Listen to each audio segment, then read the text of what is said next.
Voilà, on est parti pour la visite du bateau Tailana. On va commencer par un petit tour extérieur avec une vue sur le régulateur. La survie et son support qui est soudé à la coque. Survie très facile à larguer. On coupe les deux sangles sur le haut. On la soulève de 10 cm et elle est à l'eau. On descend sur le gouvernail principal, le safran, protégé par un bussel devant. On continue le tour à l'extérieur avec la chaise d'arbre, l'hélice, petite vue sur la quille dans le prolongement. L'arbre a été vérifié, diamètre 30, parfaitement rectiligne. Voilà la coque. Peinture bicomposant, polyuréthane. Hublot de coque que je viens de démonter, gratter, traiter le dessous et remonter avec du Sikaflex, nouvelle version. On passe à la quille. Très bon état, tout comme les œuvres vives qui ont été sablées et traitées à l'époxy.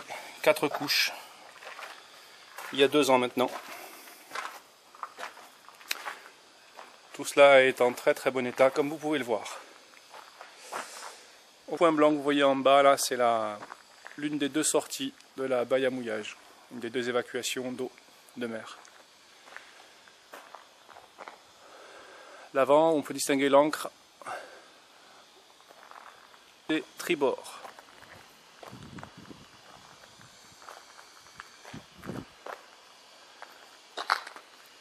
Voilà.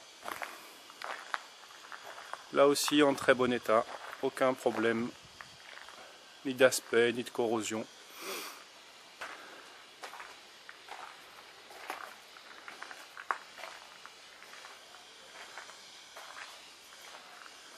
Voilà. On passe à l'intérieur maintenant.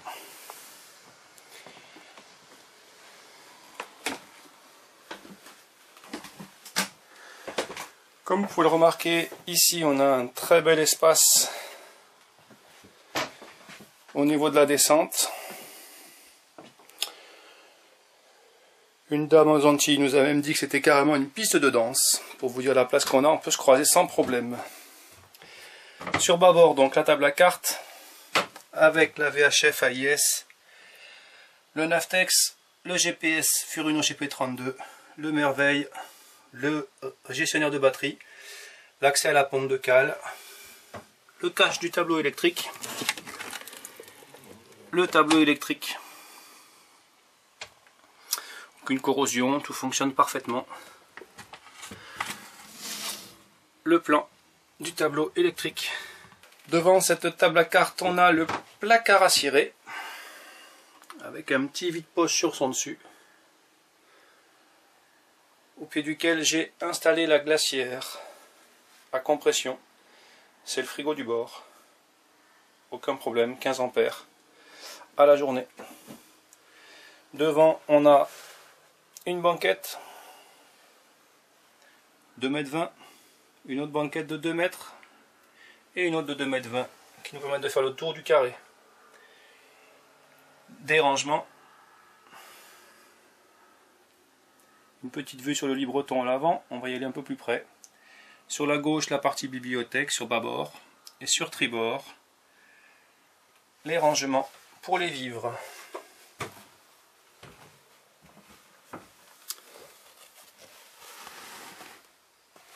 Ces rangements pour les vivres sont complétés sous la table par des U. On a les 2 éviers, la cuisine,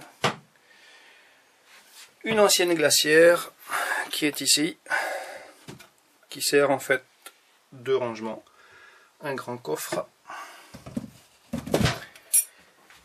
et ici en bas une petite trappe avec un rangement également. Ne vous demandez pas où est la gazinière, elle est ici en partie centrale, à la verticale d'un hublot de pont. Très pratique pour la ventilation des odeurs de cuisine. Avec son four et à nouveau des rangements en bas, les deux casiers rouges que vous voyez. On y mettait nos fruits et nos légumes.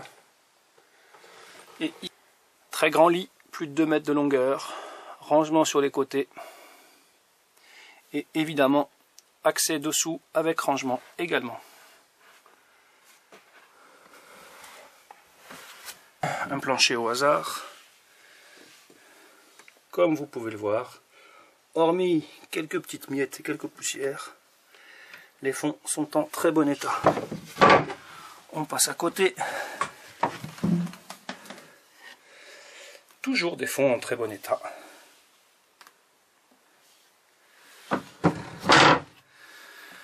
On passe encore à côté.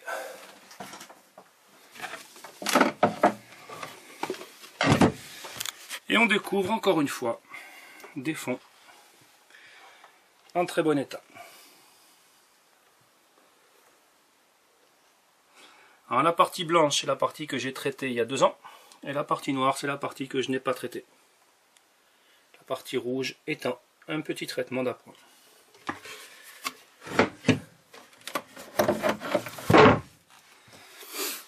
Voilà, on peut regarder encore un autre endroit.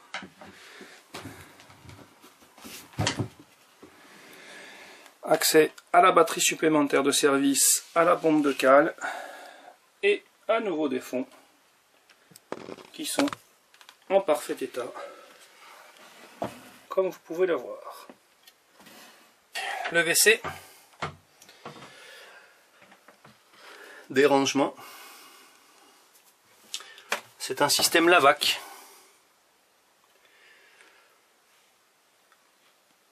Le réservoir à eau noire, son évent, la coursive, un coffre de rangement. Oh, surprise, les fonds sont aussi en bon état.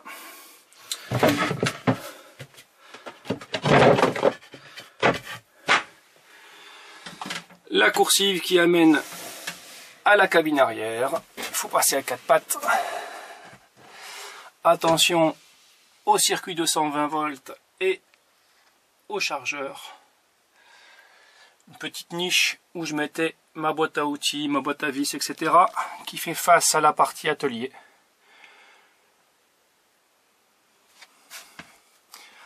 Maintenant la cabine arrière qui, pendant l'hivernage, sert de stockage.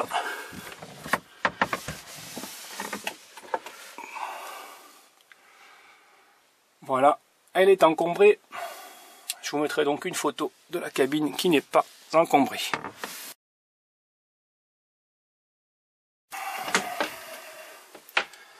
Voilà, l'aérien du régulateur, petit coffre dessous, la grand voile qui est ici, sous le ciré et l'aspirateur. Les gilets, encore un petit rangement. Un des nombreux éclairages à LED. Tout le bateau est éclairé par des LED. Très très basse consommation.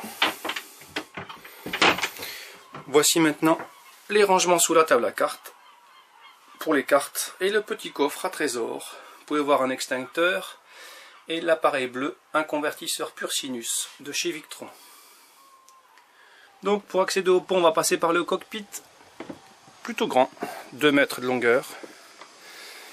Double palan de grand voile, au mouillage on met les 2 palans d'un côté et on libère ainsi un grand cockpit qu'on peut abriter d'un dos, c'est prévu. La boîte dorade de la cabine arrière. Les 2 sièges de manœuvre des enfants, très confortables aux navigations. La barre franche. Avec le système pour connecter le régulateur Ariès. La célèbre chaîne qu'on vient clipser comme ça à l'angle de barre souhaité une fois qu'on a réglé l'aérien dans l'axe du vent. Très simple à utiliser.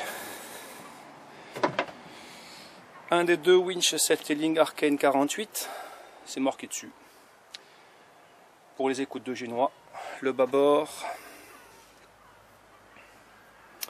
et le tribord. Alors si le pont est un peu coccinelle, c'est parce qu'il est en fin de préparation avant la peinture. Mais pour l'instant il fait un peu trop humide. Hublot ouvrant de la coursive. Hublot ouvrant de la cabine arrière. Donc je disais, il fait un peu trop humide pour pouvoir peindre. Donc on attendra que ça sèche un peu. Vue sur le roof. Le hublot au-dessus de la cuisine, de la gazinière. Rail de génois Arken cintré permet un excellent réglage du profil du génois. Bas au banc arrière bâbord. On en profite pour vous montrer le mât. Parfait état, 5 ans d'âge. Et on descend par le galopant bâbord. Voilà. Boîte dorade bâbord. Hublot avant, j'ai changé le plexi aux Antilles avant de partir en traversée. Le pélican de l'été largable fixé au niveau du bas-étai. Au guindeau manuel Goyot 903. Vidange d'huile faite. La chaîne et l'encre. La chaîne est un peu corrodée. L'encre aussi. C'est pas un bateau neuf, c'est un bateau qui a déjà pas mal navigué. Mais bon, il est prêt à repartir. Galopant. Le rail tribord est lui aussi cintré. La ferrure de la capote. Très grande capote qui prend toute la largeur du roof. Et nous voici. Bien, on continue dans la série Je ne suis pas pudique. Voici la poubelle. Et voici les écoulements et prises d'eau de mer de la cuisine. Toutes les vannes sont des vannes Randex avec des passe-coques Randex.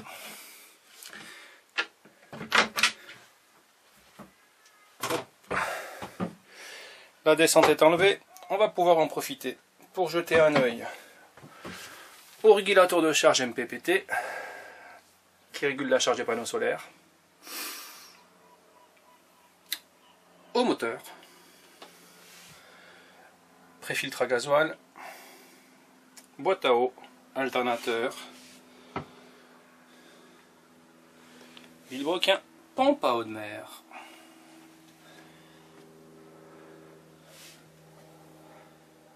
On continue. On voit là-bas tout au fond le presse-étoupe Stopello, la boîte à eau. Le réservoir de gasoil qui est placé côté tribord, côté bâbord, pardon. Les injecteurs, 3, les tubulures d'injecteurs de rechange, le système anti-siphon,